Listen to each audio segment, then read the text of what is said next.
Keyakinan kelas. Nah, apa ada yang tahu dulu tidak? Apa itu keyakinan kelas? Ada yang tahu? Apa keyakinan kelas? Nah, keyakinan kelas itu adalah nilai-nilai yang kita percaya untuk mewujudkan kelas yang ideal. Kelas ideal, kelas yang kita harapkan. Nih, Kak Bona, hari ini kita akan membuat nilai keyakinan kelas ya. Keyakinan kelas, oke?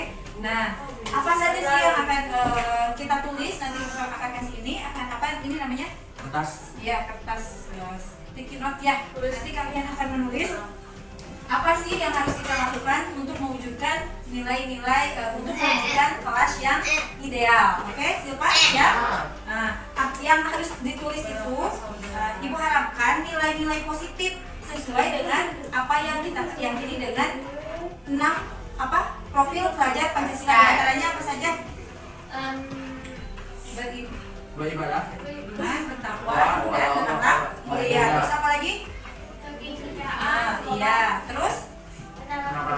Ya, mandiri, kreatif, dan gotong royong. Nah, pokoknya kalian tulis dengan apa yang selalu kalian baca mengenai nilai-nilai yang harus dilakukan sesuai dengan profil pelajar Pancasila atau sesuai dengan Pancasila ya. Siap semuanya?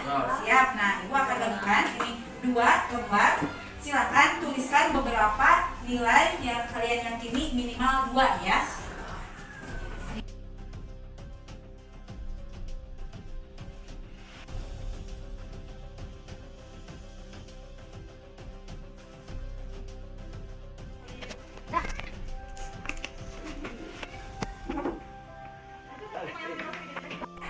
Sudah. Nah, yang kalian tulis nanti kita akan tempelkan sama-sama di papan tulis. Tapi sebelumnya ibu ingin mendengar salah satu aja apa yang kalian tulis di sticky note tadi. Ada yang mau? Nah, boleh.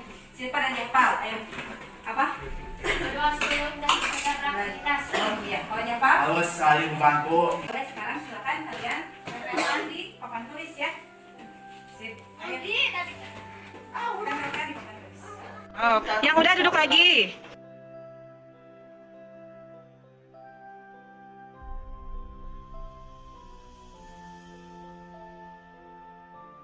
Aku minta sekretaris Teteh Silva yang menjelaskan untuk mengkelompokkan apa saja sih yang sama kita kelompokkan supaya kita rumuskan lagi menjadikan satu keyakinan kelas ya. Teman-teman tulis di sebuah not ya yang akan menjadikan yang akan kita sepakati dan kita lakukan bersama-sama untuk mewujudkan kelas ya, impian kelas yang kita dambakan. Harus kita yakini bersama-sama seperti ini. Ada yang menuliskan berdoa sebelum dan sesudah aktivitas menjalankan aktivitas ya, kita yakini bahwa kita harus dapat sebelum melakukan pembelajaran dan setelah agar mendapatkan tujuan yang biasa kita akan berdoa sebelum dan setelah belajar. Kita lakukan bersama-sama ya dengan tidak ada paksaan. Sepakat semuanya? Sepakat. Kemudian ini ada datang tepat waktu dan apa ini? Dan aktif dalam kegiatan pembelajaran. Artinya kita sepakat untuk setiap hari ke sekolah Silva bagaimana? Datang tepat waktu dan semuanya harus terlibat aktif dalam pembelajaran di kelas ya. Selanjutnya ini Silva. Jawab diri sendiri. Bertanggung jawab yang hanya ada yang menuliskan kepada diri sendiri dan lingkungan. Artinya apa? Kaitan di tanggung jawab. Ketika ada tugas kita harus bisa menyelesaikannya. Ya, terus Silva. Nah, juga kalau kita berbuat sesuatu yang tidak sesuai dengan nilai-nilai kebaikan, kita harus bisa berusaha untuk bertanggung jawab. Misalkan ya, kita menumpahkan minuman, kita harus berinisiatif betul Silva membawa lapel supaya apa? Supaya tidak ada yang jatuh seperti itu Mengerti semuanya?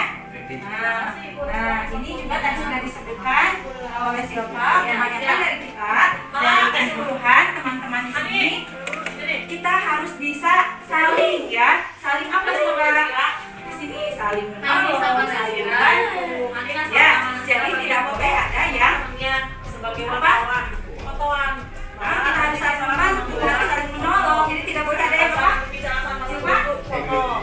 Ya, iya, kita tidak boleh ada yang mengejek, ya harus saling membantu, tidak boleh ada yang merendahkan satu sama lain, ya jangan apa namanya, jangan ingin bisa sendiri, tapi kita bersepakat sama-sama apa sama-sama belajar, sama-sama berkembang di sini ya, siap semuanya? Siap, oke. Nah nanti kita bikin ya, bikin template ya untuk kita apa namanya, kita tempel di kelas, jadi kita tanda tangani bersama-sama supaya kita selalu mengingat ya apa yang telah kita yakini untuk mewujudkan kelas yang ideal. Sepakat ya semuanya?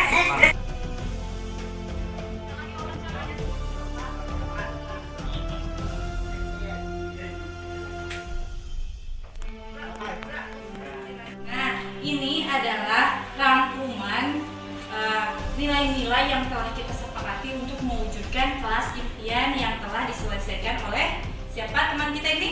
Silpa ya. Oleh karena itu, mari kita semua tanda tangani ya di sini sebagai wujud kesepakatan kita untuk menjalankan apa yang telah kita yakini. Silakan dimulai dari Silpa.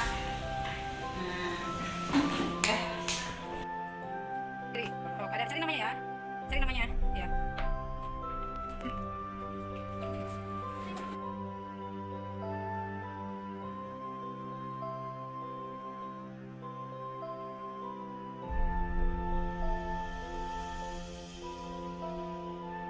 Saya akan membacakan materi yang nanti akan disampaikan dalam rangka memenuhi pencapaian target aksi nyata sebagai budaya positif yang harus diimplementasikan, yang akan nanti disampaikan langsung oleh narasumber Ibu Ati Fitriani. Berikut adalah susunan acaranya. Yang pertama adalah pembukaan, yang kedua menyanyikan lagu Indonesia Raya, yang ketiga pembacaan doa, yang keempat pembukaan secara resmi kegiatan diseminasi oleh Bapak Kepala Sekolah, yang kelima pemaparan materi diseminasi oleh calon guru penggerak Ibu Ati Fitriani SPD, yang keenam tanya jawab, dan yang terakhir tutup. Untuk kegiatan pertama yaitu akan menyanyikan lagu Indonesia Raya yang akan dipimpin oleh Ibu Restu Rahayu. Kepada Ibu Restu mohon dulu. Seluruh peserta mohon untuk berdiri.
Anugerahilah kepada kami apa-apa yang telah Engkau anugerahkan kepada hamba-hambamu yang soleh-soleha. Rabbana atina fid dunya hasanah wa fil akhirati hasanah wa qina adzabannar. Subhana rabbika rabbil izzati amma yasifun wa salamun alal mursalin walhamdulillahi rabbil alamin. Wassalamualaikum warahmatullahi wabarakatuh.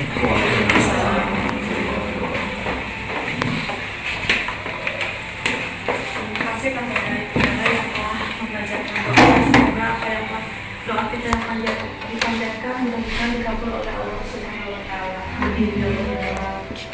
Dan untuk selanjutnya yaitu pembukaan secara resmi kegiatan diseminasi oleh Bapak Kepala Sekolah, Bapak Kapadi SPD, dan teman-teman dipersilakan.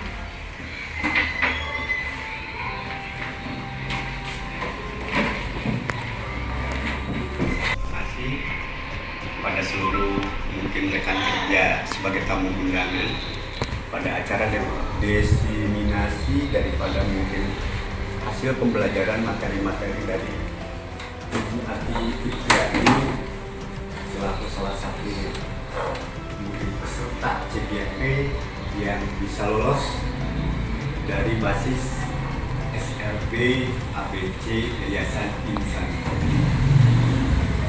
Juga yang terhormat seluruh rekan kerja guru SLB Insan yang mungkin dalam keseharian kita selalu mungkin disibukkan dengan berbagai kegiatan, karena itulah mungkin ada salah satu yang memang saya inginkan, di mana seluruh rekan peserta tenaga pengajar di sini memiliki satu kesepahaman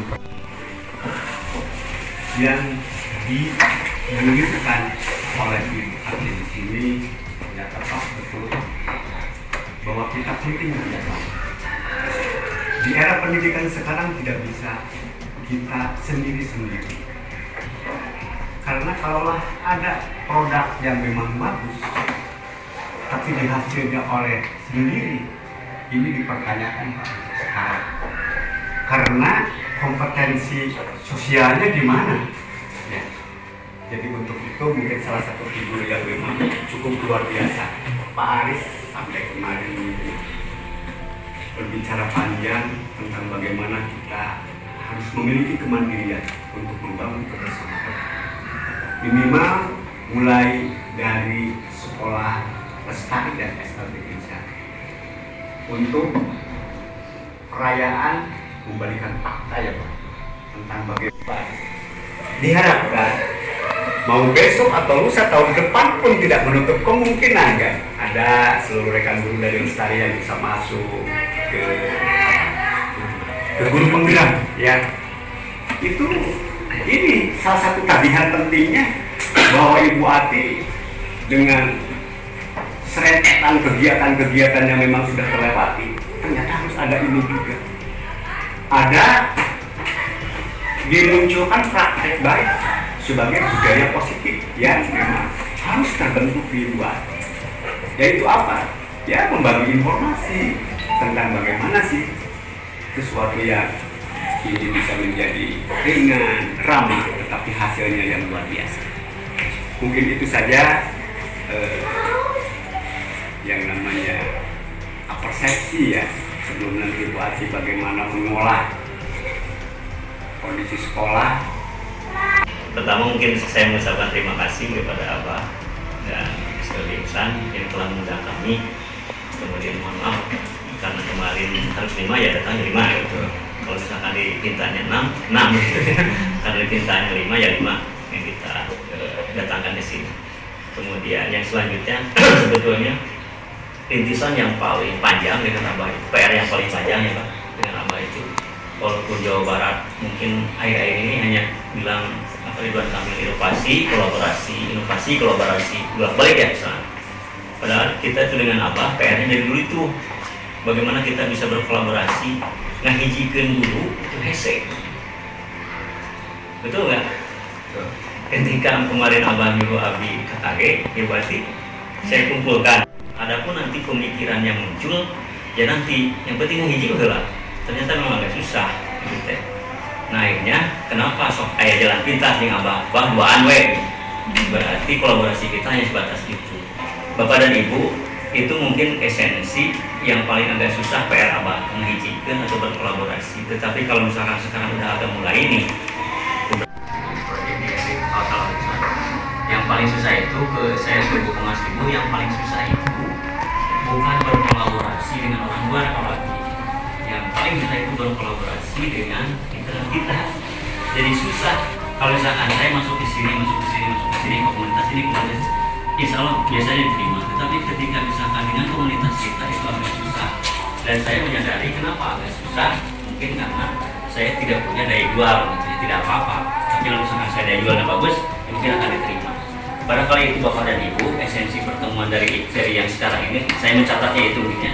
Jadi kita tetap harus bertahan, berkolaborasi dalam apapun, apakah dalam pembelajaran di kelas ataupun dalam kegiatan yang di luar kelas pun kita harus pertahankan itu.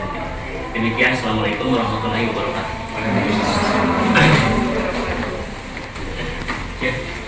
Acara selanjutnya yaitu pemaparan materi diseminasi yang akan disampaikan oleh Ibu narasumber oleh Ibu Ati Fitriani, SPD, aku dan Bapak kami persilahkan.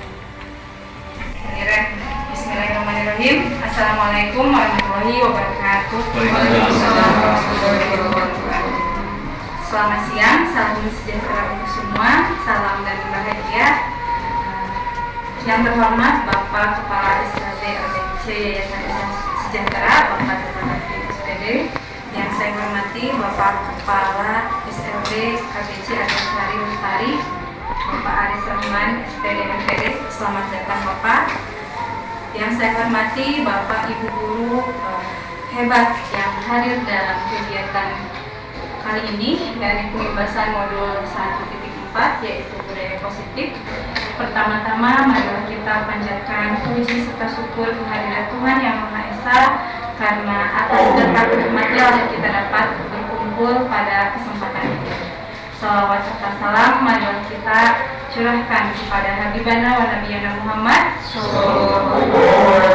Dan kita terima kasih, tak lupa saya sampaikan kepada pengatur acara yang telah memberikan waktunya. Juga yang terutama saya ucapkan terima kasih kepada Bapak Kepala SLB Insan Sejahtera yang selalu mensupport serta memberi izin khususnya pada kegiatan kali ini. Dan tak lupa saya ucapkan terima kasih dan selamat datang kepada Bapak Ibu guru hebat seluruh peserta pembebasan modul 1.4 ini. Bapak Ibu guru hebat, berdirinya saya di sini bukan berarti saya yang paling hebat ya, dan juga tidak bermaksud untuk menggurui, tapi marilah kita bersama-sama untuk menyamakan persepsi, sama-sama belajar ya. Karena kebetulan saya mendapatkan amanah untuk mengikuti program guru penggerak di angkatan 6 ini. Nah, salah satu programnya itu yakni ini pengimbasan karena berhubungan dengan kemajuan pendidikan khususnya di Kota Tasikmalaya ini. Selanjutnya, sebelum kita ke materi ya, saya ingin mengajak bapak ibu guru di sini untuk untuk hadir seutuhnya dulu di sini gitu ya. Bagaimana caranya? Mari kita sama-sama merefleksi ya. Mari kita sama-sama memejamkan mata ya. Kita pejamkan mata sama-sama. Ya, pikirkan hal yang paling penting dalam hidup Bapak Ibu guru di sini ya. Tarik nafas, buang ya, tarik nafas, buang lagi ya, cukup. Nah, sudah bagaimana? Sudah belum? Di sini mencurahkan apa yang dipikirkannya? Ada yang mau? Atau siapa saja? Atau saya tunjuk? Ada deh. Baik, Pak Dedi, silakan. Terima kasih. Baru sedikit mungkin pembicaraan saya merasa sedih gitu ya. Cita-cita saya tidak merasa berhasil kepada anak-anak untuk merasakan tidak mendidik itu, jadi merasa gagal gitu ya. Jadi itu intinya saya merasa bagaimana nih, saya kayaknya belum berhasil pada anak, bagaimana nih caranya untuk kedepannya gitu, mungkin gitu. Terima kasih. Ya, terima kasih. Terima kasih Pak Dedi, luar biasa sekali ya. Dengan seperti itu tentunya akan membuat kita lebih bersemangat menggali lagi apa sih sebenarnya yang harus kita perbaiki, begitu? Bukan Pak Dedi ya? Betul. Nah, Seperti itu. iya. Nah, selanjutnya singkat oleh Bapak Kepala Sekolah bahwa dasar-dasar filosofi itu hampir semua telah Pak Tata kemukakan, Bapak kemukakan, namun mari kita sama-sama merefleksi apa sih sebenarnya tujuan pendidikan menurut Ki Hajar Dewantara. Nah, menurut Ki Hajar Dewantara, tujuan pendidikan adalah menuntun segala kodrat yang ada pada anak-anak agar mereka dapat mencapai keselamatan dan kebahagiaan yang setinggi-tingginya, baik sebagai manusia maupun sebagai anggota masyarakat. Oleh karena itu, di sini menuntun itu seperti apa yang telah Bapak kemukakan, kita sebagai pendidik hanya menebalkan pelakunya, bukan dasarnya. Karena pada dasarnya anak-anak itu sudah berisikan bagaikan buku yang sudah terisi. Bagaimana peran kita sebagai pendidik untuk itu? Kita hanya menuntun anak-anak, menebalkan lakunya, menyamarkan garis-garis yang tidak sesuai, dan memberikan kemerdekaan kepada anak-anak, namun memberikan arahan apa sih apa yang terbaik untuk mereka lakukan. Nah, saya jelaskan bahwa anak-anak itu sudah lahir dengan kekuatan kodratnya. Ada dua kekuatan kodrat, yaitu kekuatan kodrat alam dan kekuatan kodrat zaman. Apa sih kodrat zaman itu? Kodrat alam itu adalah di mana mereka tinggal, apa yang mereka miliki sebelumnya, dan zaman itu sendiri adalah di mana mereka tinggal saat ini. Jadi kaitannya dengan itu, sesuai dengan kodrat alam, jadi kita harus memenuhi apa yang dibutuhkan peserta didik sesuai dengan kearifan lokal yang ada di kita ya, dengan sesuai tetap mengikuti perkembangan zaman. Dan Ki Hajar Dewantara pun menegaskan bahwa bukan hanya ini, tapi pentingnya budi pekerti bagi anak-anak ya. Selanjutnya tematik ya di awal materi kali ini. Nah, yang setuju angkat tangan, yang tidak setuju coba yang setuju.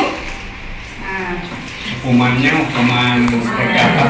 ya, ini pokoknya hukuman dulu Pak. Ya, hukuman setuju atau tidak? Hukuman dapat mendisiplinkan anak. Cung yang setuju. Nah, yang tidak setuju berarti yang tidak mengacungkan tangan ya. Nah, selanjutnya Pak. Nah, setuju atau tidak? Hukuman positif dapat meningkatkan kedisiplinan anak. Kalau tadi hukuman saja, kalau ini adalah hukuman positif. Setuju atau tidak? Setuju. Ada yang bisa mengungkapkan kenapa? Apa sih alasannya harus setuju gitu? Menyetujui hukuman positif dapat meningkatkan kedisiplinan anak.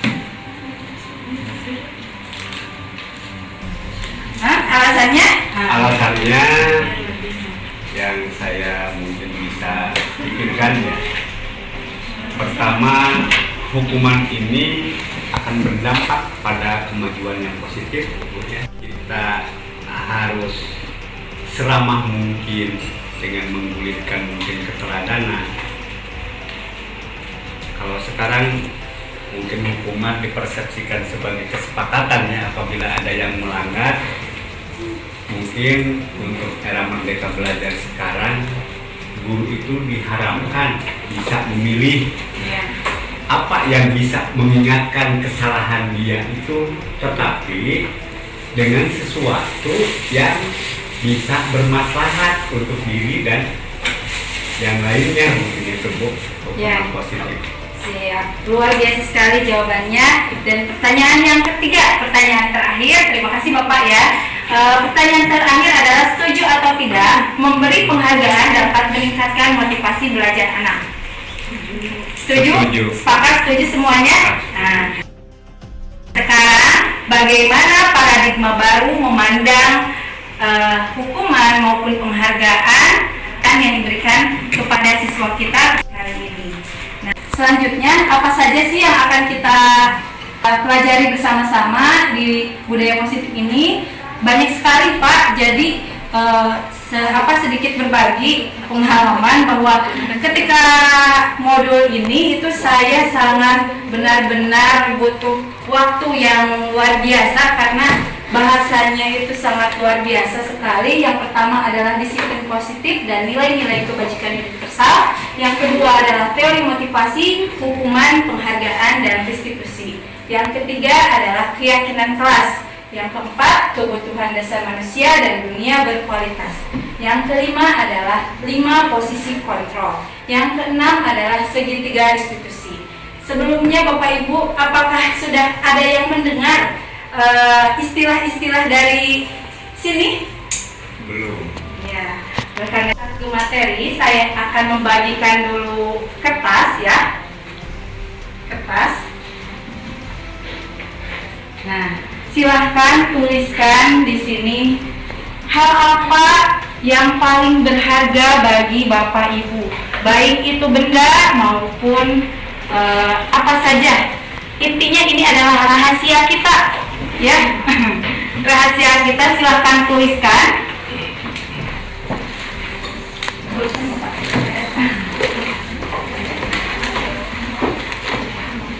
Silahkan tuliskan ya.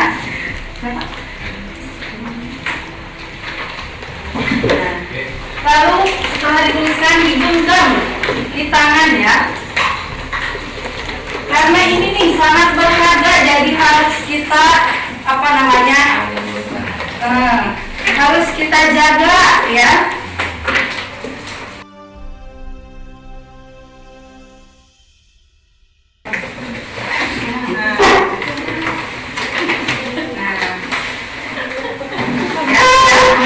Karena ini rahasia, jangan sampai temannya tahu nih. Jangan sampai temannya tahu. Ini sangat rahasia. Tidak boleh ada yang tahu. Nah, sudah selesai menulis semuanya, sudah kertasnya sudah digenggam dengan sekuat tenaga. Dan sekarang teman sebangkunya coba berusaha rebut kertas itu di kepala tangannya. Ya, rebut ya.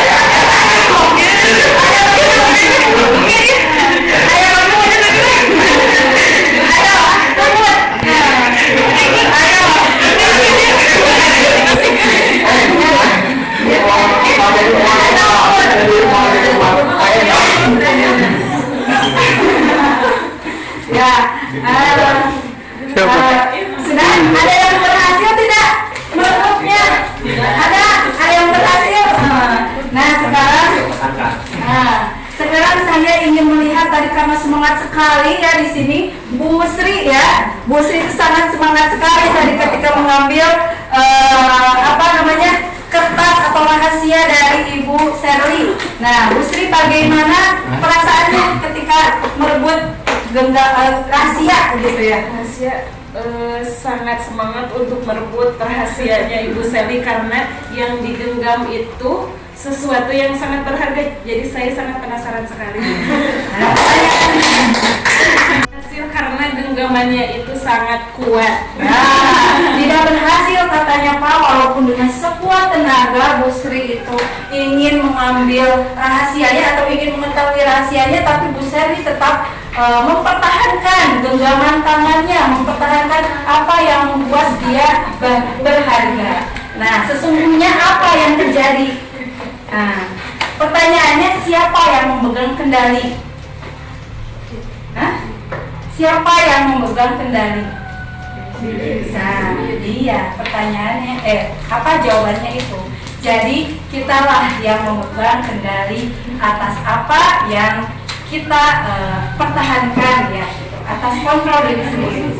Nah, selanjutnya di sini ada perubahan paradigma ya Pak, Bapak Ibu. Teori kontrol atau teori pilihan. Ada kata ilusi kontrol. Jadi mengontrol murid itu hanyalah sebuah ilusi. Ya. Yang kedua adalah ilusi bahwa kritik dan membuat orang merasa bersalah dapat menguatkan karakter. Ya, saya pernah ya membuat orang merasa bersalah. Saya pikir dengan membuat orang merasa bersalah akan bisa memperbaiki lakunya ya, tapi ternyata yang memegang kendali itu dirinya sendiri. Ada juga yang semakin semakin melakukan kesalahannya. Jadi tidak semua orang bisa dikontrol gitu ya. Yang selanjutnya adalah ilusi bahwa semua penguatan positif efektif dan bermanfaat. Jadi walaupun penguatan positif, apabila orang yang kita kontrol itu menganggap itu hal yang biasa saja atau tidak negatif gitu ya, tidak berpandangan dengan sama, tentunya kita tidak akan bisa mengendalikan orang tersebut. Yang terakhir adalah ilusi bahwa orang dewasa memilih saya menjadi oh iya ya, ternyata selama ini saya mengajar itu seringkali memaksa kerjakan tugasnya tanpa melihat anak-anak itu bisa atau tidak, gitu, mampu atau tidak, karena keberagaman sekali, karena anak-anak itu unik. Jadi tidak semua yang satu bisa lakukan dan yang satu lagi bisa lakukan. Jadi itu berbeda sekali ya. Selanjutnya di sini ada siapa sih yang memiliki kontrol? Ini yang pertama, pada stimulus respon kita mencoba mengubah orang agar berpandangan sama dengan kita. Tentunya pada teori kontrol kita berusaha memahami pandangan orang lain tentang dunia. Jadi apa yang dipandang seseorang pada stimulus respon itu tidak akan sama dengan apa yang kita pikirkan. Nah, jadi bagaimana kita bersikap? Jadi kita harus berusaha memahami pandangan orang lain. Orang tersebut melakukannya karena kita sendiri itu karena kita pastinya berbeda pandangan, berbeda sudut pandang. Yang selanjutnya, perilaku buruk dilihat sebagai suatu kesalahan. Dan di teori kontrol itu semua perilaku memiliki tujuan. Ya, banyak sekali ini contoh nyata di kelas ya tentang semua perilaku memiliki tujuan. Ya, kalau misalkan di kelas ada anak-anak yang lelesnya kami bahasa Sunda nama leles jenanya itu bobo-boboan wae tidur-tiduran. Apakah kita tahu kenapa mereka seperti itu? Barangkali anak tersebut tidak terpenuhi kebutuhan dasarnya, tidak sarapan terlebih dahulu. Jadi kita tidak boleh menghakimi perilaku seseorang karena ada dasarnya, ada tujuannya. Mungkin saja anak yang terlihat lemas di kelas itu memiliki tujuan untuk menarik perhatian kita. Itu ya. Yang selanjutnya, orang lain bisa mengontrol saya. Hanya saya di Musri ya yang dengan semangat gitu ya akan mengambil rahasianya Ibu Sally. Ternyata tidak bisa karena Bu Sally memiliki kontrol sendiri terhadap dirinya. Nah, di sini juga ada pemaksaan ada pada saat rujukan gagal, kolaborasi dan konsensus menciptakan pilihan-pilihan baru. Jadi di sini itu tidak ada kegagalan ya Pak, tapi setiap kegagalan pasti ada pilihan-pilihan baru yang dapat kita lakukan. Nah, yang selanjutnya model berpikir menangkal. Seringkali ini kita lakukan, ya seringkali kita ingin selalu merasa unggul, tapi di teori kontrol marilah kita berpikir menang-menang. Kita sama-sama, ya tidak ada menang kalah karena tujuan kita sama, apalagi untuk pendidikan. Selanjutnya, sering ya kita mendengar apa sih disiplin itu? Coba apa sih disiplin itu? Ada yang ingin mengutarakan apa sih disiplin itu? Adalah suatu sistem ya. Disiplin itu adalah merupakan satu sistem yang dimana sistem itu dibangun untuk bisa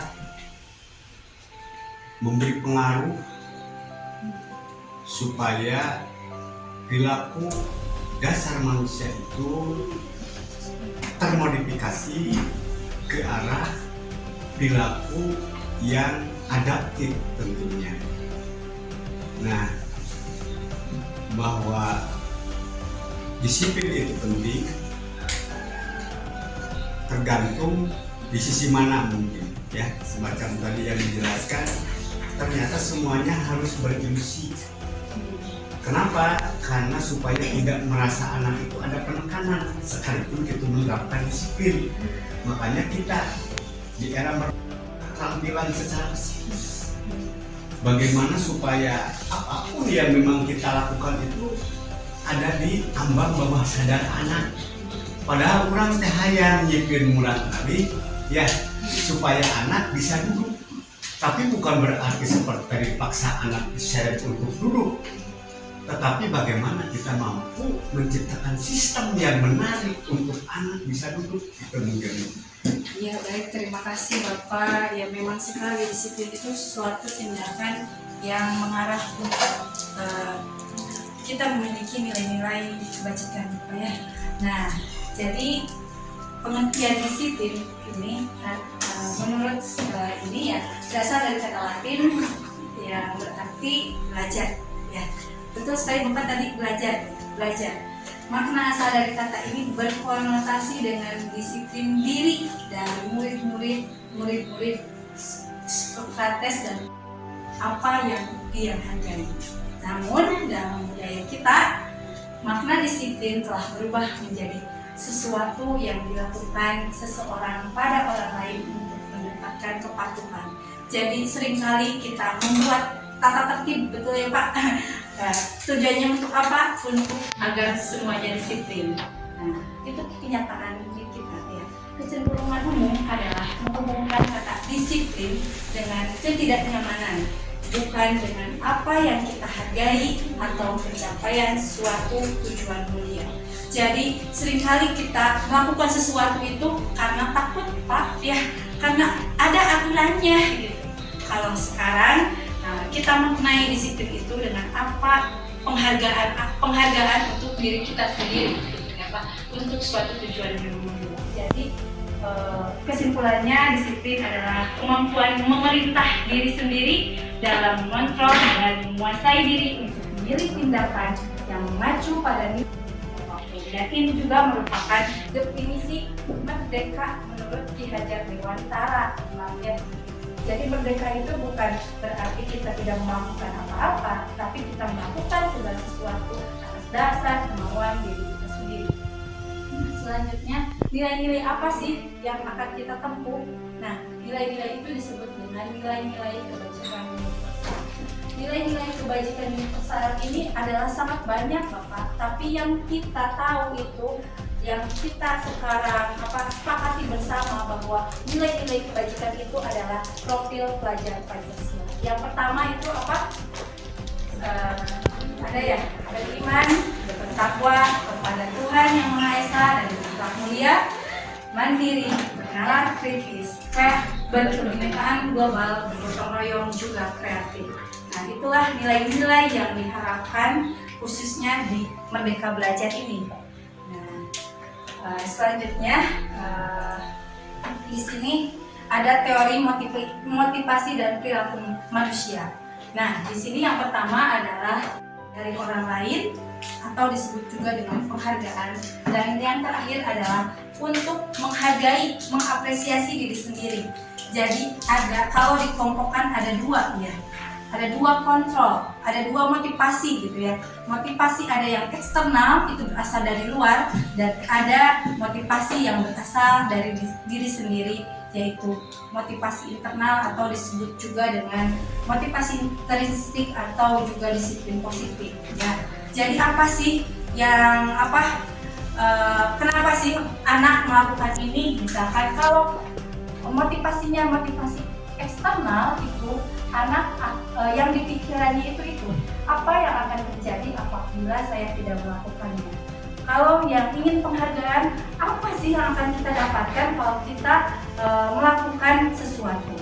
Dan yang contohnya ya sedikit bercerita di sini Pak, bahwa saya ini di sini di SLB Insan kebetulan kita itu punya satu orang murid yang tidak aktif ya Pak, tidak aktif selama bertahun-tahun. Nah, ketika untuk diantarkan dimotivasi untuk ikut lagi sekolah ya, ternyata dia malu Pak, dan dia juga ternyata tidak tahu apa itu sekolah ya. Nah, di sini kenapa saya katakan sudah muncul motivasi intrinstiknya, karena anak tersebut Patra itu walaupun sebenarnya setelah dilakukan identifikasi pendekatan bahwa dia itu tidak tahu apa itu sekolah ternyata karena sudah lama tidak sekolah. Nah, ketika saya ketika saya tanya, kamu suka tidak sekolah? Suka, sangat suka. Tahu tidak jalan menuju sekolah? Tahu. Ketika ibunya berhalangan, tidak bisa mengantarkannya, ayahnya tidak berhalangan juga, karena sudah tahu jalan ke sini, dia jalan sendiri. Pada awalnya saya jemput setiap hari.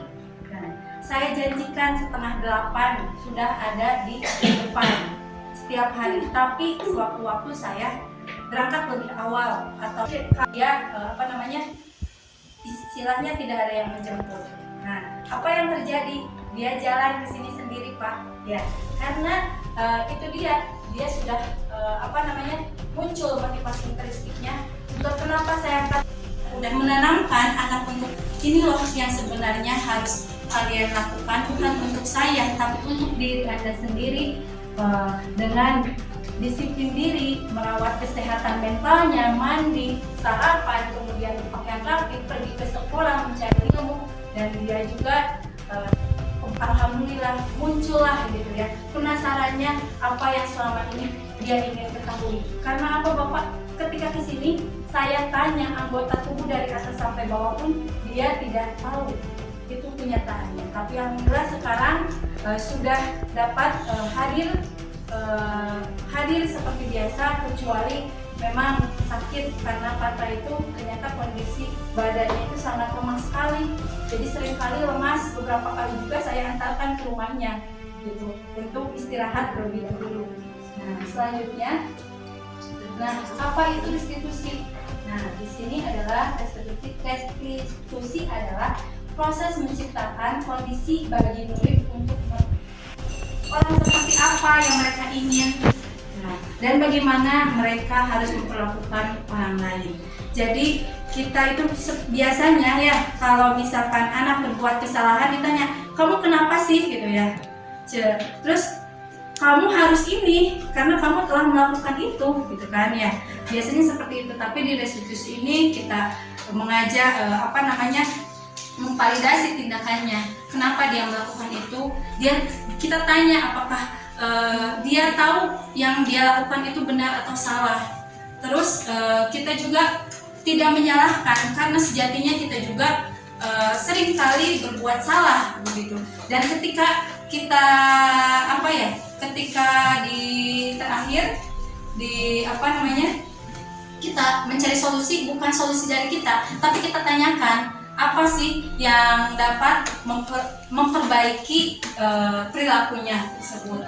Selanjutnya di sini ada dua identitas, ada identitas hukuman ya. Hukuman itu sering diidentik dengan hukuman fisik, betul? Ya, kalau di sini ada identitas sukses yaitu konsekuensi dan restitusi. Kalau bedanya, ada yang tahu tidak bedanya hukuman dan konsekuensi? Hukuman itu sesuatu yang anak mau berbuat kesalahan dihukum. Tadi kan ada hukuman aja, ada hukuman yang positif, tapi itu kan yang gagal. Jadi hukuman yang benar-benar hukuman dari seorang pelajar kepada seorang guru kepada siswanya yang melakukan sesuatu yang di luar batas atau aturan-aturan yang ada di sekolah. Kalau konsekuensinya melanggar salah satu aturan itu nanti sepertinya contohlah anak ini melakukan kesalahan yang dari kan peraturan ada beberapa nomor ya, gitu. ada beberapa poin. Satu itu yang dilanggar itu konsekuensinya kamu harus ini karena di dalam aturan itu ada peraturannya, terus konsekuensinya harus ini.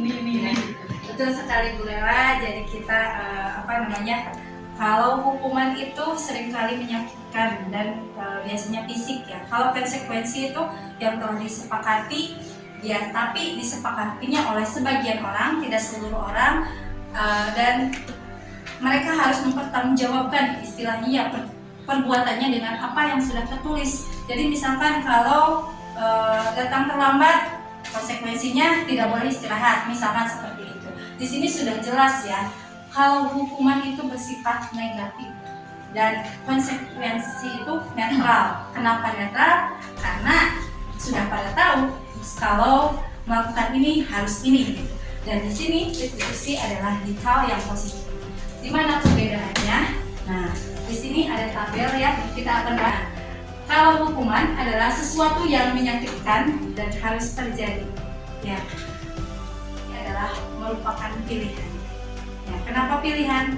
Karena belum ada aturannya, tapi dirinya sendiri yang membuat kesalahan, memilih apa yang akan mereka lakukan. Yang kedua adalah tidak nyaman untuk murid atau anak untuk jangka panjang, ya, untuk waktu yang panjang. Kenapa waktu yang panjang? Waktu yang panjang, jadi pengalaman negatif itu seringkali saya rasakan. Saya pernah, Bapak Ibu, telat datang, saya dihukum bersih-bersih, sampai sekarang saya ingat. Jadi hukuman itu ya jangka panjang, karena dalam hukuman di sana tidak disebutkan ya, dalam aturan tidak disebutkan yang datang terlambat harus apa. Tapi waktu itu saya datang terlambat, saya harus membersihkan seluruh lapangan, kemudian saya harus berdiri di lapangan gitu ya. Jadi itu membuat pikiran negatif sampai saat ini saya rasakan. Padahal saya terlambat itu karena apa? Karena ban bocor gitu kan. Dan dulu itu tidak ada HP, jadi tidak bisa memberitahu kan ya. Nah, kalau konsekuensi tidak nyaman untuk murid atau anak untuk jangka waktu pendek. Kenapa jangka waktu pendek? Karena dia tahu apa yang dia lakukan harus dia perbaiki dengan kesepakatan yang telah ditentukan. Nah, kalau restitusi menguatkan untuk murid atau anak dalam jangka waktu panjang. Di sini anak dapat itu salah satunya.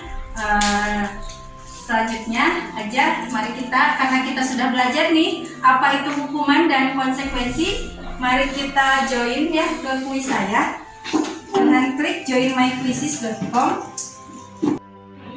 Mulai Paramdan.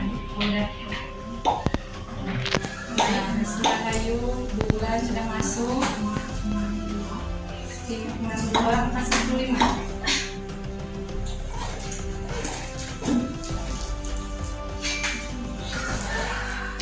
Sudah semuanya?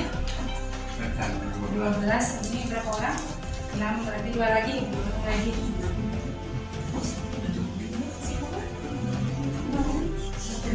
Ya, atas 11 tadi.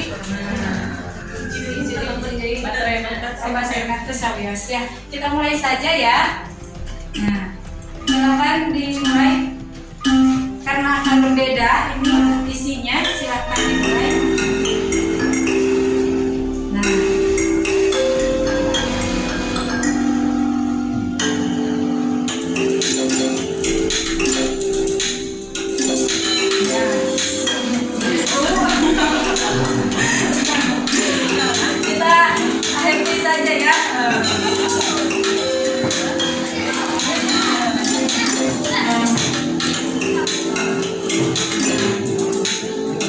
Oke,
Satu lagi, satu jawaban lagi. Sudah selesai? Pak Dedi ya, Pak Dedi, semangat Pak Dedi. Pak Dedi ada kemungkinan ini bisa jadi ke atas karena banyak yang belum dijawab Pak Dedi.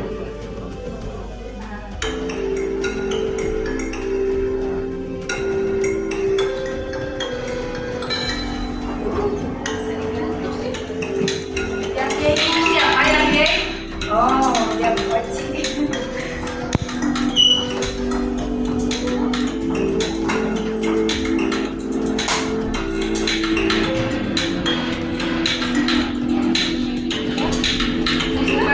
Satu lagi. Ada semua. Nah, kita nunggu Pak Dedi ya. Pak Dedi semangat Pak Dedi.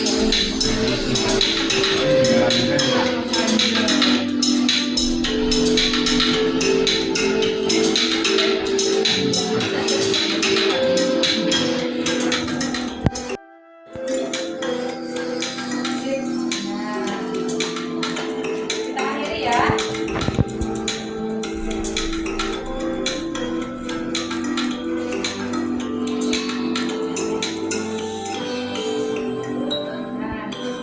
Karena yang menarik perhatian saya itu yang Y, coba Rosi ke depan. Ayo ke depan. Ayo Bu Rosi ke depan, Bu Rosi. Di sini Bu Rosi saya ingin bagaimana tanggapan Ibu, bagaimana perasaan Ibu ketika menyelesaikan kuis ini? Cukup menyenangkan ya. Terus ditambah kalau misalnya jawabannya salah, kayak ternyata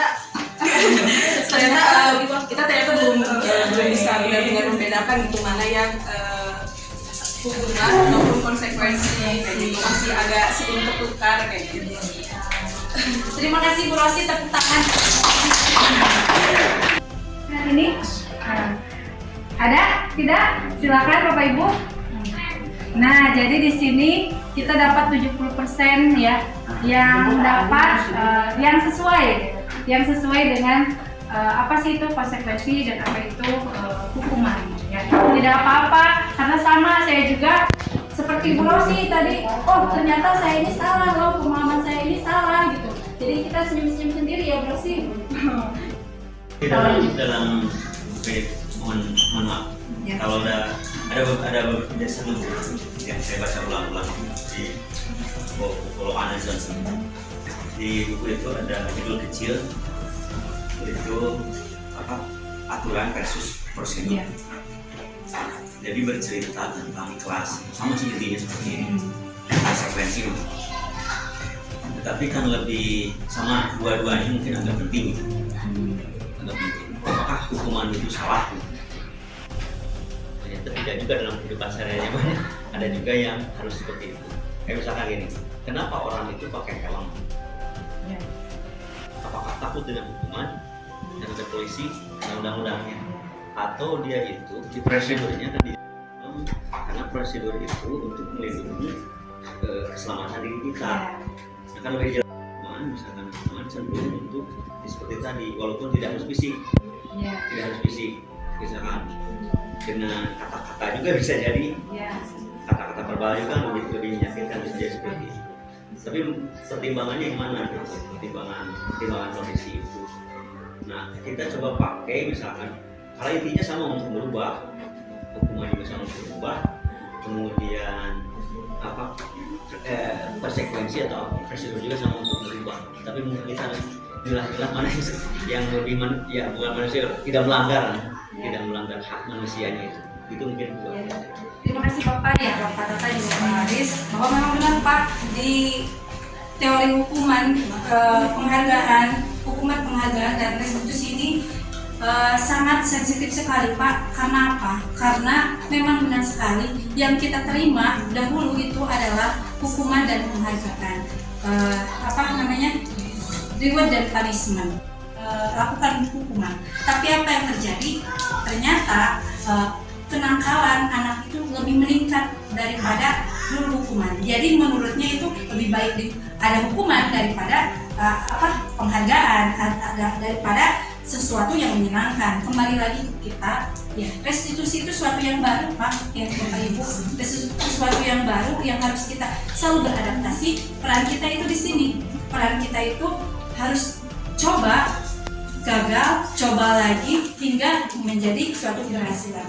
Nah, saya juga jadi teringat. Jadi bagaimana saya sekarang itu hasil dari guru saya mendidik saya, karena saya merasa berhasil di saat ini, jadi saya seringkali melakukan apa yang guru saya lakukan terhadap saya. Ya, kaitannya dengan hukuman dan konsekuensi nanti kita akan bahas di selanjutnya ya Pak. Ada lagi. Nah, sedikit lagi dari penerapan restitusi itu sendiri. Ya, kita harus selalu berusaha membangun motivasi intrinsik pada murid dengan memberikan pemahaman dan contoh tindakan yang positif. Seperti apa? Seperti misalkan kita ingin selalu berusaha memilih opsi restitusi jika murid berperilaku salah. Ya, jadi tadi apa? Tidak ada konsekuensi, tidak ada hukuman, yang ada kita harus percaya bahwa restitusi itu adalah suatu yang paling benar, karena kita memberikan kemerdekaan kepada anak, kemerdekaan dalam anak, menumbuhkan juga anak berpikir kritis karena dia dapat mengutarakan solusinya gitu ya. Dan yang terpenting, iya betul tadi seperti apa yang telah dikatakan Pak Tata, bahwa berkolaborasi dengan teman sejawat dalam menerapkan budaya positif di sekolah. Artinya kita tidak dapat berjalan sendiri, kita perlu sama-sama berpegangan tangan untuk berkolaborasi mewujudkan budaya positif. Ya, selanjutnya, nah ini tadi sudah saya selanjutnya kita kembali ke keyakinan kelas. Tadi menarik sekali Pak Aris ya, sudah mengutarakan bagaimana motor. Nah, kita juga akan membahas ini Pak. Nah, di sini ya, mengapa tidak peraturan saja, mengapa harus keyakinan kelas? Nah, di sini mengapa kita memilih peraturan harus menggunakan helm bila mengendarai kendaraan roda 2? Ya, kalau misalkan ke sana, ke prosedur, ke hukuman itu karena kita takut, ya karena kita ingin selamat, tapi di sini ada nilai-nilai kebajikannya. Yaitu tadi seperti apa yang dikatakan Bapak, bahwa nilai kebajikannya adalah keselamatan. Betul Bapak? Nah, itu dia, di restitusi ada itu. Ada keyakinan kelas, ada keyakinan diri kita bahwa kita kita pasti akan menggunakan helm bukan karena kita takut ditilang polisi, tapi kita lakukan itu demi keselamatan diri kita pribadi. Nah, selanjutnya, mengapa kita memiliki peraturan 3 ini yang kemarin ya, 3M, menggunakan masker, mencuci tangan, dan menjaga jarak 1,5 meter. Seringkali kita akan melanggar, tapi yang mempunyai motivasi intrinsik, dia akan menjaga fungsinya, nilainya itu sama, keselamatan. Bukan keselamatan diri sendiri saja, tapi keselamatan bersama. Itu mungkin ya Pak, gambaran kenapa harus kita yakin. Kita kalau sekarang harus restitusi, tidak ada hukuman, tidak ada penghargaan, karena itu yang diharapkan. Nilai diri sendiri, motivasi dalam diri sendiri harus terbentuk dalam diri kita. Ya, untuk di sini ada ya, untuk mendukung motivasi intrinsik, kembali ke nilai-nilai keyakinan lebih menggerakkan seseorang dibandingkan mengikuti serangkaian peraturan. Ya, oleh karena itu, nah di sini saya berpendapat bahwa seseorang akan lebih tergerak dan bersemangat untuk menjalankan keyakinannya daripada hanya sekedar mengikuti serangkaian peraturan kelas. Bapak Ibu, di sini saya akan memperlihatkan sebelumnya akan memperlihatkan ini saja, langsung saja ya. Mungkin sudah ada yang pada melihat karena saya posting di status ya.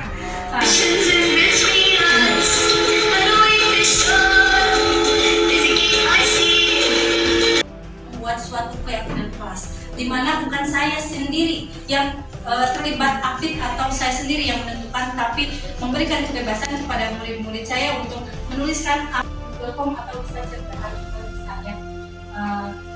Itu ya Pak, barangkali mengenai keyakinan kelas. Selanjutnya ada 5 kebutuhan dasar manusia dan dunia berkualitas. Ya. Di sini ada 5 kebutuhan dasar manusia. Yang pertama itu ini nih, Bapak Ibu di sini ada yang tahu apa itu? Survival. Kebutuhan bertahan hidup. Dan ini apa itu? Belonging. Dicintai, merasa diterima. Ada lagi ini, power, kekuatan, harapan, kesenangan, ya. Freedom. Nah, kebebasan atau kemerdekaan. Ya.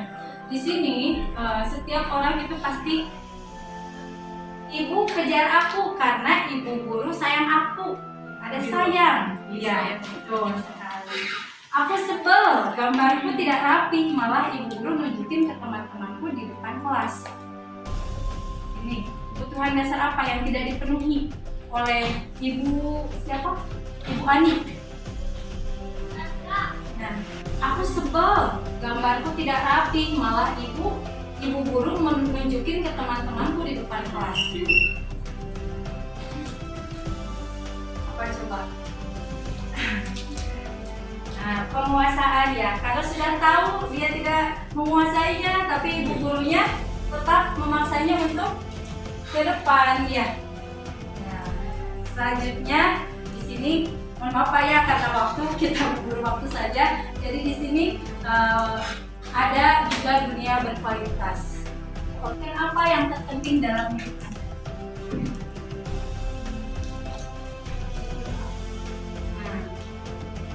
Nilai-nilai kebajikan apa yang terpenting dalam hidup Anda?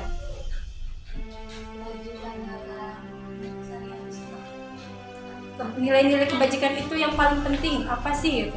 Apakah dimengerti atau dihormati atau disegani atau apa? Dihargai. Kalau Anda menjadi orang yang ideal, karakter atau sifat apa yang Anda paling inginkan pada diri Anda?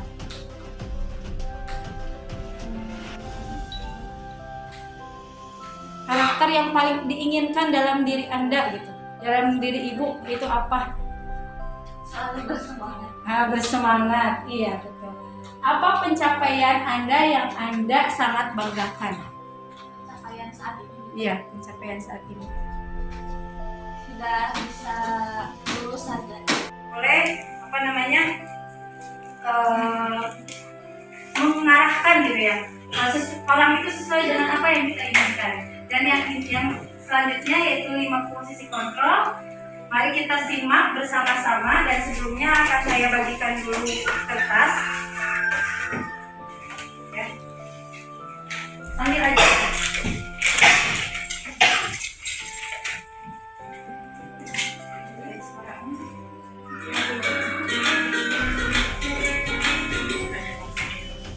Salam bahagia Ibu dan Bapak Guru hebat. Dalam penerapan disiplin positif restitusi, salah satu program yang dikembangkan adalah 5 posisi kontrol. 5 posisi kontrol dalam restitusi adalah proses perjalanan seorang pendidik agar dapat mengenali dirinya. Pada video kali ini, kita akan membahas tentang 5 posisi kontrol yang dikembangkan oleh ayat dosen dan contoh penerapannya.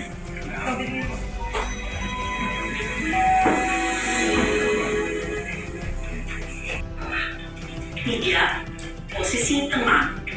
4, posisi pemantau atau monitor. Dan 5, posisi manajer. Untuk lebih memahami kelima posisi tersebut, mari kita saksikan kasus Naren yang terlambat hadir 20 menit di sekolah dan melihat bagaimana kelima posisi kontrol dalam menghadapi masalah tersebut.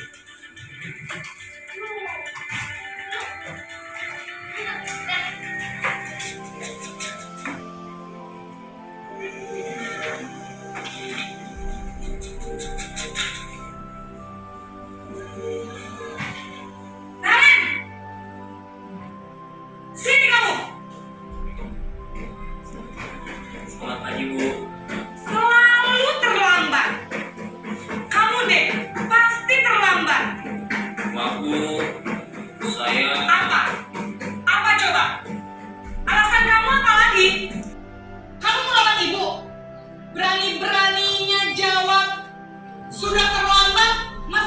bawa pulang. Sekarang keliling lapangan basket 5 kali sekalian. Biar kapok. Cepat.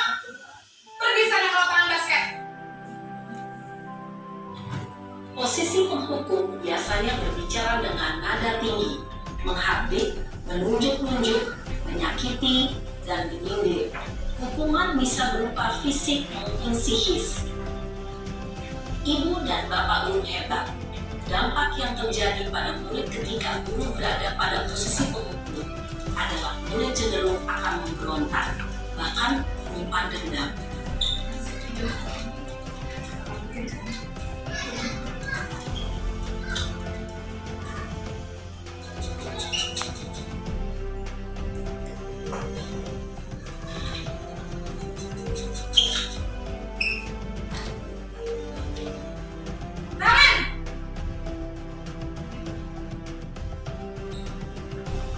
Selamat pagi, Bu.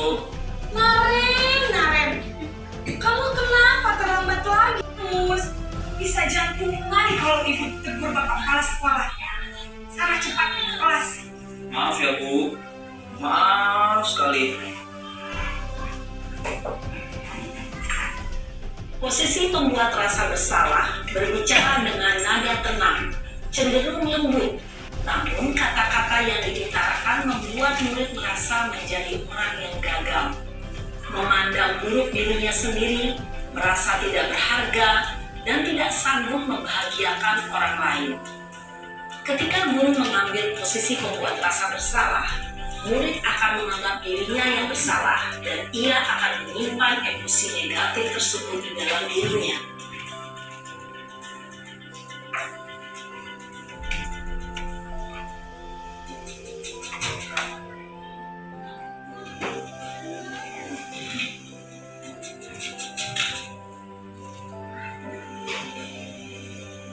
Akan merasa senang, aman, dan akrab dengan guru. Identitas yang tercipta adalah identitas sukses atau berhasil. Namun, perlu diingat, karena ini masih dorongan eksternal, maka ada faktor ketergantungan dari murid kepada orang tertentu. Di sini, guru aksennya, sehingga di lain waktu, murid bisa berperilaku baik, namun hanya kepada orang-orang tertentu saja.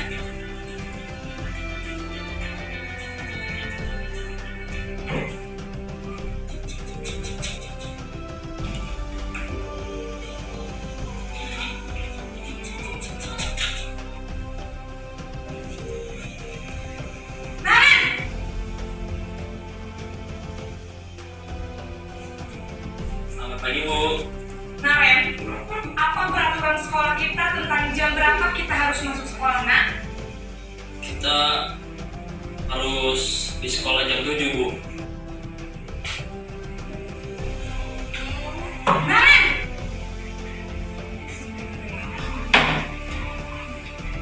Selamat pagi, Bu.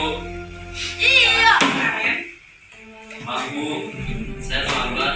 Iya, sekolah masuknya jam 7, sekarang sudah jam 7.20. Jadi sekarang bagaimana ini, Naren?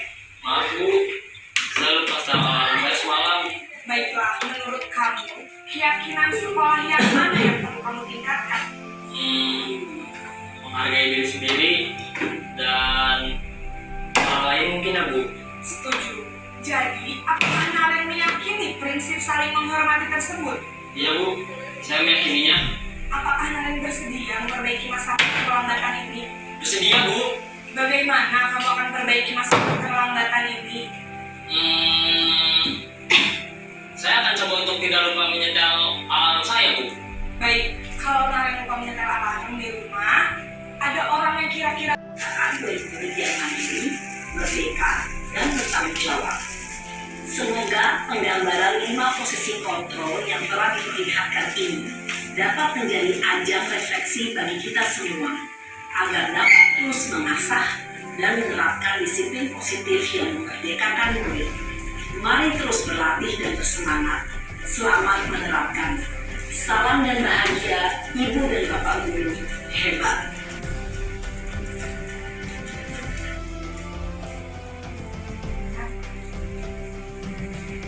Kita telah melihat ya kelima posisi kontrol sebagai kelima posisi kontrol. Nah, pertanyaannya, silakan tuliskan posisi apa yang sering kali Bapak Ibu terapkan di kelas. Boleh 1, boleh 2, boleh 3, pokoknya yang sesuai dengan 5 posisi kontrol tadi. Silakan tuliskan. Posisinya itu ada 5, ada penghukum, membuat orang merasa bersalah, teman, pemantau, dan manajer.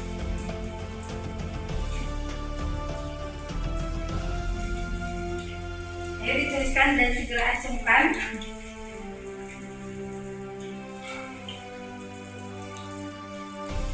Sudah Bapak Ibu?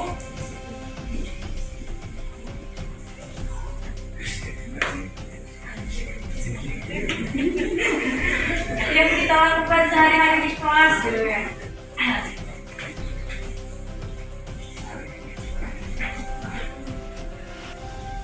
Yang sering kita lakukan di kelas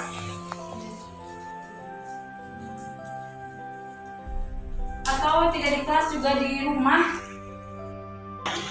Pera, di posisi mana gitu ya? Di posisi mana ibu seringkali menempatkan diri gitu di kelas?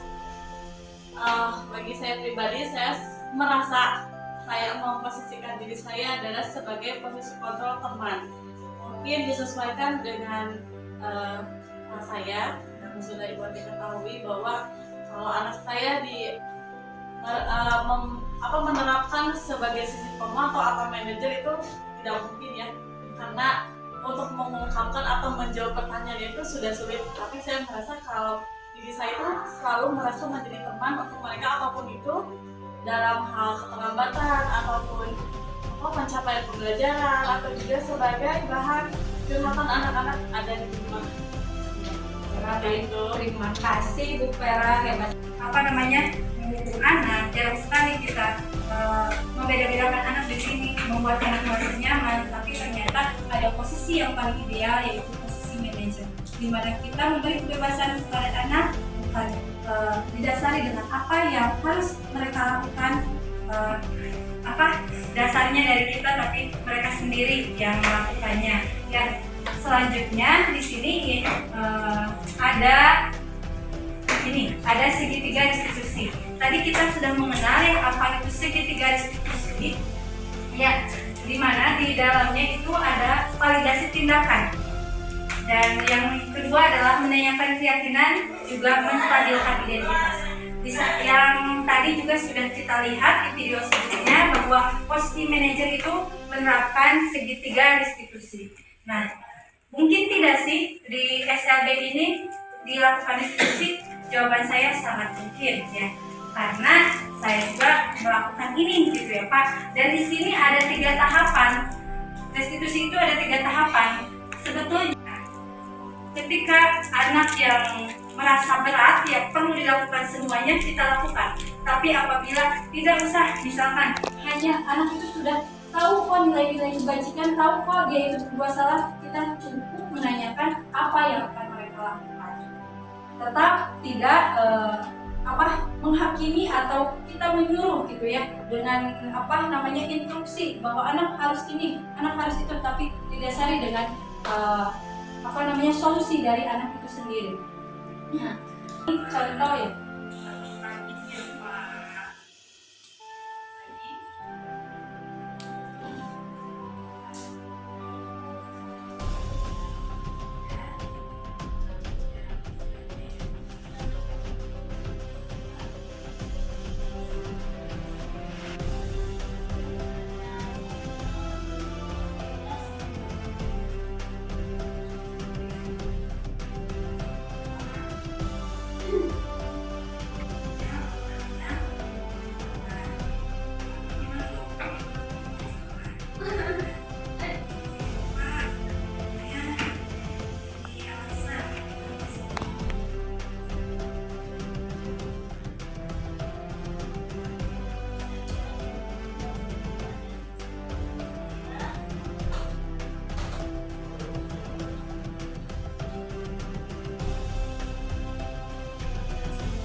baru melaksanakan restitusi itu sangat merupakan hal yang baru bagi kita, karena biasanya kalau saya langsung mengajak anak itu untuk melaksanakannya bersama-sama, tapi di sini saya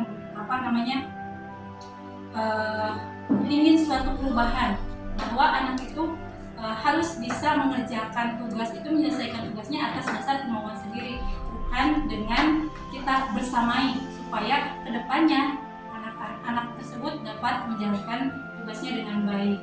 Kaitannya dengan di SLB jarang sekali, betul bukan Pak ya, kita memanggil anak saya Silva sampai menangis. Karena apa? Karena dipanggil itu suatu hal yang negatif gitu ya, dipanggil oleh guru itu suatu hal yang negatif, terus berbuat salah itu suatu hal yang negatif, sehingga dia, ibu saya tahu kok saya salah tapi saya nggak mau kayak gini gitu. Tapi kita melakukan pendekatan dengan, nah ini itu bukan, ibu itu tidak bermaksud untuk menyalahkan kamu, tapi kita akan mencari solusi apa sih yang sebenarnya Silva lakukan itu. Kalau misal sesuatu hal yang Silva lakukan itu didasari atas sebabnya gitu. Tidak mungkin Silva yang saya kenal dengan selalu rajin mengerjakan tugas tiba-tiba dia tidak mengerjakan tugas.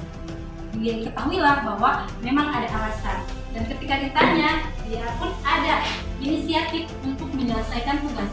Itulah solusi yang dia paparkan sendiri, bukan dari diri saya sendiri ya.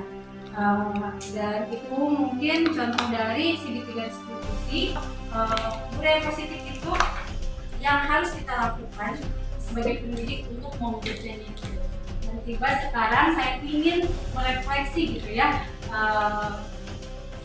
ini 4 pertanyaan ini dengan sangat singkat saja Bapak ya. Mungkin karena ini baru gitu ya Pak, jadi saya ingin tahu yang pertama, hal baru apa yang mengubah paradigma saya yang saya dapatkan ketika setelah mempelajari budaya positif ini.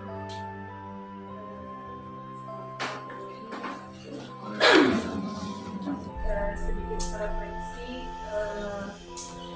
untuk materi yang telah disampaikan oleh Ibu Ati, yang saya tangkap ya Bu, yang saya dapatkan dari materi hari ini itu yang paling berkesan gitu ya, tentang tadi apa itu hukuman dan restitusi. Dengar katanya juga baru mendengar. Jadi dari materi yang telah disampaikan, akhirnya saya tahu apa itu perbedaan hukuman, konsekuensi. Meskipun tadi ada beberapa pendapat ya tentang hukuman dan konsekuensi itu apa, karena dilihat dari hukuman dan konsekuensi itu sebenarnya yang kuncinya itu disepakati atau tidak disepakatinya gitu ya, disepakatinya. Nah dari sini alhamdulillah saya mendapatkan banyak sekali ilmu untuk penerapan atau menghadapi anak didik saya, khususnya di kelas saya, mungkin umumnya di sekolah saya, karena dari materi yang dipaparkan ada yang berkaitan, maksudnya yang tadi hukuman, yang konsekuensi dan restitusi. Karena jujur saya pribadi ada sebuah sejujurnya bisa membuat kita lebih marah, ini maksudnya ya lebih yang sering kali membuat marah. Ini anak harus gimana dihadapinya, tapi setelah dapat materi ini ada sedikit pencerahan untuk menghadapi anak didik saya, mungkin seperti itu. Sangat senang sekali karena ada beberapa hal yang harus direvisi dalam cara saya untuk sifatnya restitusi tadi, terus membedakan hukuman dan konsekuensi tadi baru sudah dijelaskan sama industri juga betul. Jadi memang ini adalah yang perlu sekali kita revisi dari hal-hal kecil dulu gitu. Seperti itu. Pak Ibu guru hebat, sebagai penutup, marilah kita bersama-sama membangun budaya positif di sekolah, karena budaya positif tidak dapat berhasil dilakukan oleh seorang guru saja, karena perlunya kolaborasi antar semua elemen yang ada di sekolah. Untuk itu, peran kita harus mampu berkolaborasi dengan seluruh stakeholder yang ada di sekolah, baik dengan kepala sekolah, dengan murid, rekan sejawat, orang tua wali murid, ketua yayasan, bahkan dengan masyarakat sekitar. Hal utama dalam pembentukan budaya positif adalah disiplin positif. Untuk itu, sebagai seorang guru, terlebih kita di sekolah luar biasa, kita harus mampu menjadi teladan atau contoh yang baik bagi murid-murid kita dan seluruh warga sekolah dengan menerapkan motivasi intrinsik serta mengimplementasikan dalam kehidupan sehari-hari, misalnya dengan datang tepat waktu, berpakaian yang rapi, dan lain sebagainya. Sehingga kita dapat menanamkan nilai-nilai kebajikan dalam diri murid. Bapak Ibu guru hebat, motivasi yang saat ini paling banyak mendasari perilaku anak-anak kita di sekolah adalah motivasi yang berasal dari luar dirinya.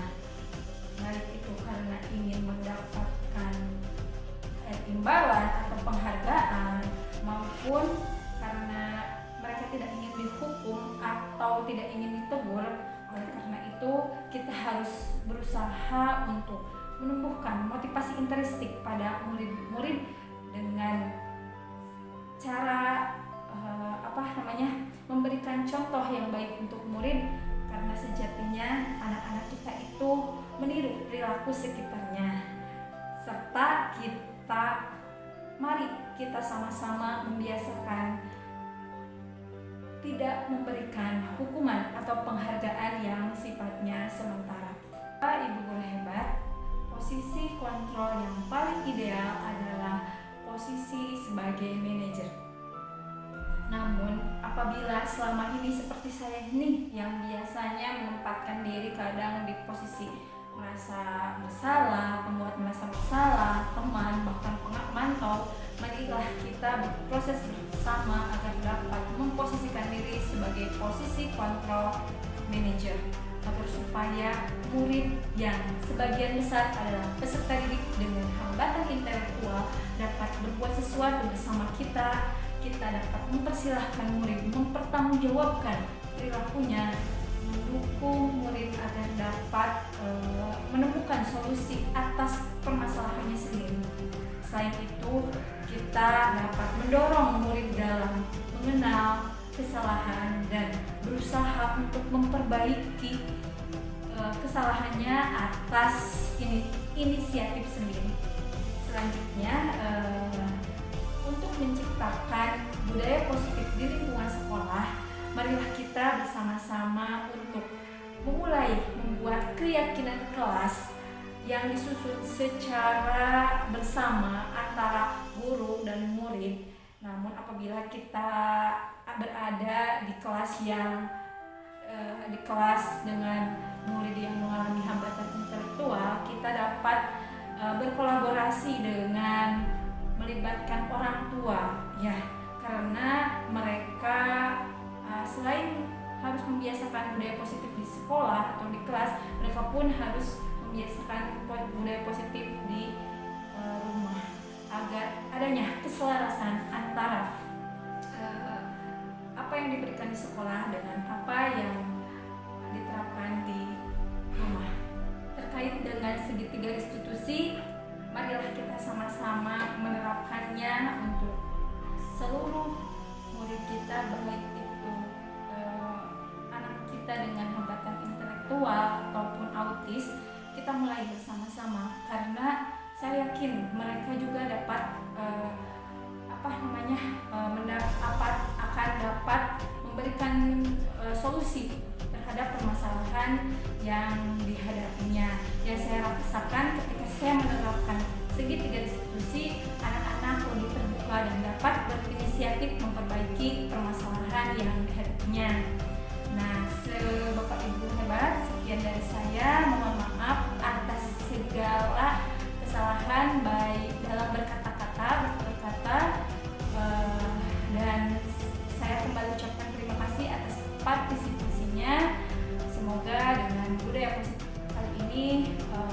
kita dapat memajukan pendidikan khususnya di Kota Tasikmalaya ini.